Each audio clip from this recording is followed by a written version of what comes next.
and welcome to Read and Succeed. Today we are here with book number 2 of Nellie Nutgraf, the double best reporter in history. A Hot Story, written by Tom Angleberger and illustrated by Gillian Reid. So, without any further ado, let us begin.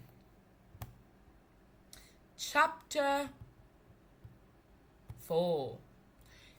The taxi got about halfway there when the top of Mount McMadge turned red and burped out a big cloud of smoke. The taxi driver wouldn't go any farther and dropped Nellie off right in the front place called Maurice Buffet Restaurant and Volcano Watching Lounge. When Nellie went inside, she saw that it was full of reporters from other newspapers. "We are keeping a safe distance from the volcano at all times," said the reporter from the New York Hostel staff. In addition to keeping a safe distance from the volcano at all. They were eating Maurice's chicken wings and watching the volcano through the window with big telescopes. "Can I take a peek through one of the telescopes?" she asked. "No!" yelled at each other, reporters at once, even the ones who were doing more eating than looking. "This is an outrage," growled Nellie. "Well," said a friendly voice, "you know what I always say. If they won't give you a seat at the table, bring a folding chair." Nellie looked up and she saw Congresswoman Shirley Chisholm smiling at her. "That's a great saying, but I don't need a chair. I need a telescope." "Why?" asked Congresswoman Chisholm. "So I can see the same thing that all the other reporters are seeing." "It seems to me that you want to see something different than what all the reporters are seeing," said Congresswoman. "You're right," cried Nellie. "Thank you, Congresswoman Chisholm." And then Nellie ran right out the door without eating a single chicken wing. "Taxi!" she yelled. "Will you take me up to the volcano?" "What volcano?" "That one," said Nellie, pointing. "No way," said the driver and with two loud screeches the taxi zoomed off in the opposite direction. One screech was made by the taxi's tire and other came from the driver. Chapter 5. "Looks like I have to walk again," sighed Nellie. She strapped a typewriter to her bag, stuffed paper, extra typewriter ribbon, and beef jerky in her pockets and started walking toward little bitty unimportantville. The road was busy with wagon loads of people who were fleeing from the volcano. "Do you mind if I ask you a few questions?" she asked one terrified townsperson driving a stagecoach.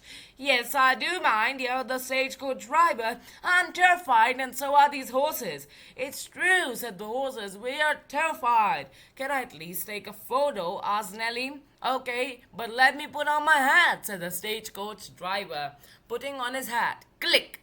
Nellie got a photo of the horses stampeding straight towards her. "Get out of our way!" yelled the stagecoach driver. Nellie leaped out of the way just in time and she terrified horses charged past. Nellie got the same answer from everybody she tried to talk to. They were all in such a hurry trying to get away from the giant balls of flaming molten lava that could start shooting out of the mountain at any second. Soon it became dark and it was harder for Nellie to dodge the speeding stagecoaches, wagons, and stampeding horses and townspeople. "This is an outrage," she muttered as a Constego wagon bumped her in a mud puddle.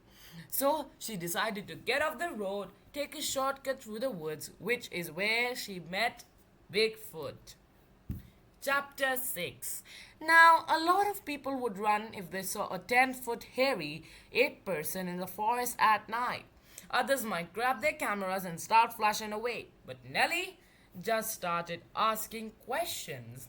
After all, it was her celebrity interview. "Excuse me," she said, "do you mind if I ask you a few questions for the big city, big news?" "I'd rather you wouldn't," said Bigfoot in a deep, gravelly voice, like a talking bear would make. "I've been misquoted before one time," I said. "I said Glark, and the newspaper printed Glark. Who says Glark?" My friends are still laughing about it. Plus, the newspaper bring always me Bigfoot. But it isn't about your name, asked Nellie. Of course not. What kind of parents would name their baby Bigfoot? And look at my foot. So we can see, children, that Nellie Nutgraf went to this mountains launching, this mountain erupting and shooting out volcano, and she reached a restaurant where she met a woman, and the woman told her to go to the volcano and get her task accomplished.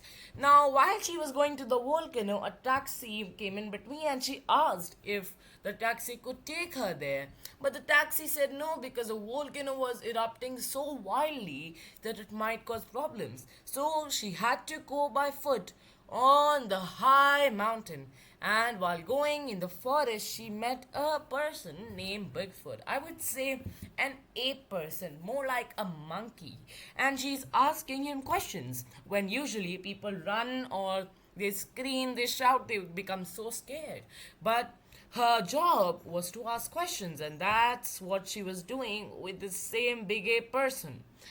Yes, it's bigger than yours, but I'm more than twice as tall as you, proportionally. It's neither big nor small, but it's just the right size. So people have been calling you Bigfoot all these years, when that's not even your name? That's an outrage, cried Nellie. Yeah, but at least it's better than calling Sasquatch like my brother-in-law. That sounds really gross. So if your name isn't Bigfoot or Sasquatch, what is it? Linda. Oh, Linda, said Nellie. Give me a chance to interview. I promise I won't mess up the quotes. Okay, said Linda. She answered a whole bunch of questions, and Nellie wrote everything down in a notebook, since it was too dark to type. Last question, said Nellie. What is your favorite rock band? Linda thought for a moment. Spewing Magma, she hollered. Said Nellie.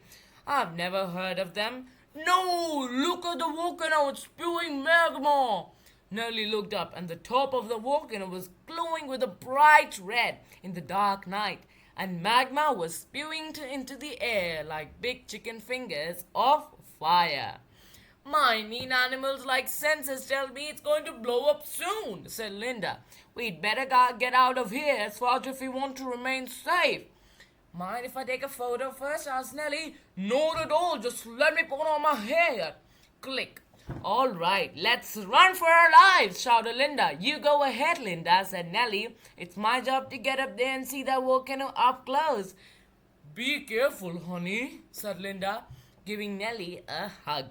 Linda ran off one way and Nellie ran the other way, right towards Mount McMatch, the erupting volcano.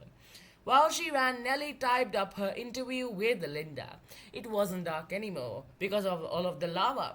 Aren't you paying attention? Big exclusive interview with Linda, the 10-foot tall hairy ape person formerly known as Bigfoot, by Nellie Nutgraf. Don't call her Bigfoot. Linda, as a hairy ape person prefers to be called, has been hiding in the woods for years, but says she's considered a move to big city. It's very difficult to get a good piece of pizza out here, she complained. A lot of her animals like grubs on the pizza. I'm just not into that. They're too salty. She's thinking of opening a hair salon for other folks who are covered head to toe with hair.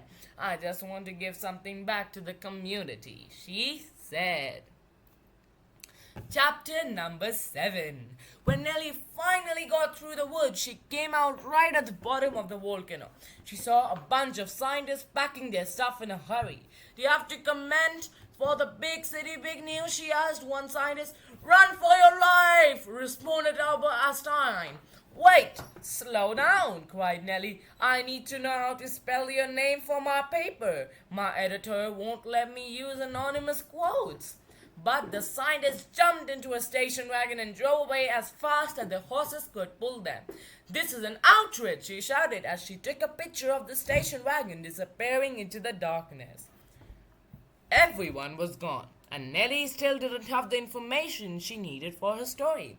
So, Using the typewriter to shield herself from the intense heat, she began to climb Mount McMad. As we can see that this determined writer has started climbing Mount McMad. She came through a Bigfoot and now Albert Einstein. So let's see what will happen after that. To be continued, we'll read book number 3 in the next video. Be tuned with me and have a nice day ahead. Bye everybody.